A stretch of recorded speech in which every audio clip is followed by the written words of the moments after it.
শতকরা 80 থেকে 90 ভাগ মহিলা গার্মেন্টস শ্রমিক আর বাদবাকিগুলো। Most of the workers are female. Only a small percentage are male. এক নম্বর তাদের কাজের চাপ থাকে, দুই নম্বর The biggest problem are overwork and the filthy bathrooms. আরো কয়েকটা সমস্যা আছে, যেমন The problem of working nights is a big one. In some factories, they have to work 15 to 20 nights a month, often until 3 a.m. or later. The women are separated from their families, especially the ones that have children, and this creates a lot of problems. বিশেষ করে অনেক মহিলাদেরকে night করায়, বিশেষ করে supervisor PN. The supervisors don't listen to anything. আর যখন যাদেরকে নেয় না, As the women get older, the bosses say they can't meet their production target, and so they are fired. They get harassed in the factories by the supervisors. They get harassed in the streets when they go out of work at 10, 11, even 3 a.m. at night. The women are made to work harder than men and are pushed around more. Their lives are tough. The thing is that they have no time for themselves, no life.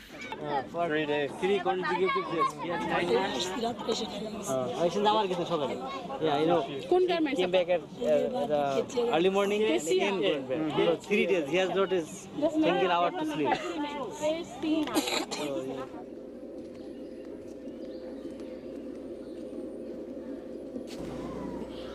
শুরু থেকে এটা আমি চাকরি করি, তারপরে শুরুতে এক মাসের মধ্যে বেতন দিতে 10 তারিখ। I haven't gotten any money, 2 months wages, 3 months overtime. In March, the owner said he would pay us on the 20th, but they didn't.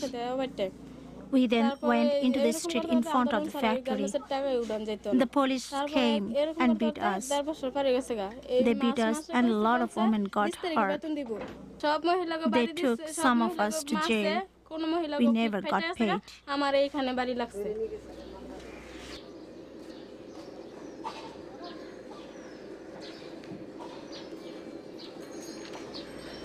আমি গার্মেন্টসে চাকরি করছি। After working 20 years in the factory, I was told that my eyesight wasn't perfect anymore and I couldn't meet my quotas the way young workers could. When they finish using you, they just throw you away like an old rag. They eventually fired me.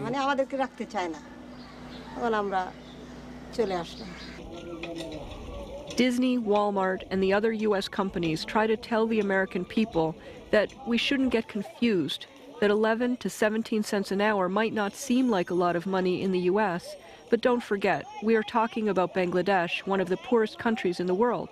In Bangladesh, they say, you can live fine on 11 to 17 cents an hour.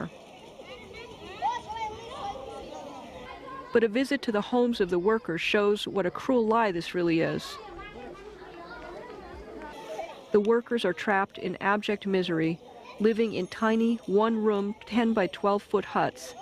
Their houses are put together with thatch, scraps of metal, wood, plastic, and cardboard. Often they have dirt floors, and others are built over pools of stagnant water and sewage.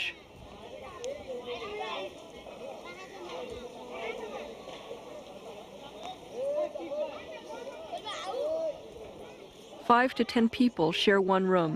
Inside the huts, the workers all sleep crowded onto a raised wooden platform about the size of a king-sized bed and a foot off the ground. When it rains at night, the roof leaks and the workers can't sleep. They have to roll up their bedding, which is often just a paper-thin straw mat, and huddle together in a dry corner or under a piece of plastic. During the rainy season, which can last from June through October, the workers' neighborhoods flood. Many homes are flooded, and the workers' sleeping platforms are often just inches above the stagnant, filthy water.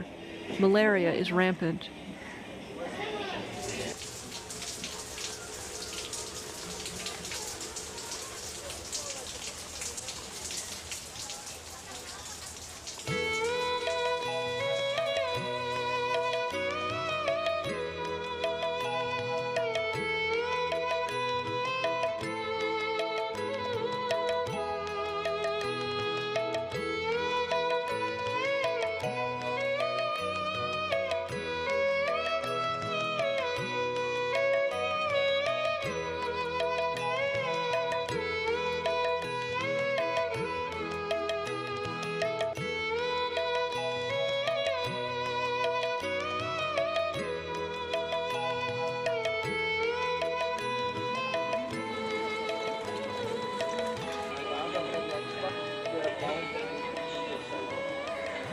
In these worker neighborhoods, 15 households totaling 80 to 90 people share one outdoor water pump,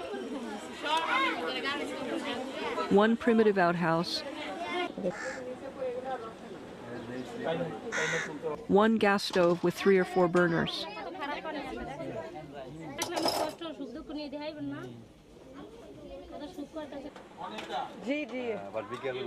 There is never any privacy. The women bathe under a water pump with their clothes on.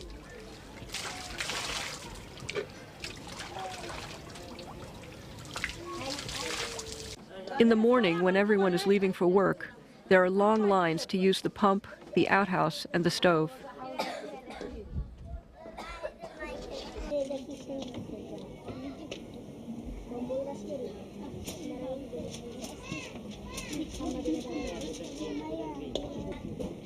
If a worker gets sick, a visit to the doctor and buying medicine could cost more than $5. That's 4.5 days' wages. The workers can't afford this, and so they just don't go. So women workers in Bangladesh who sew clothes for some of the largest companies in the world, like Disney and Wal-mart, have never seen a movie, never ridden a bicycle, don't own a fan or a Walkman, have never been able to go on vacation. It does not have to be like this. The women told us that if they could earn just 34 cents an hour, they would be able to climb out of misery and into poverty. With 34 cents, they would be able to feed their families one decent meal a day.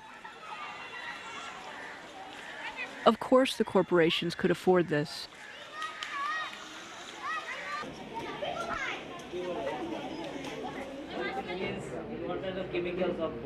You can say World Bank, IMF, or WTO, as a prescription of these financial institutions, they are giving us prescription. They are advising our government, they are advising our people to stop our basic industries. Because if the basic industry of Bangladesh or third world stop, then the multinational companies and financial institution can start their new industry. This type of sweet shops of garment factories, they can start. They are always in favor of owner, and they are always in favor of the capital. They never in favor of the workers.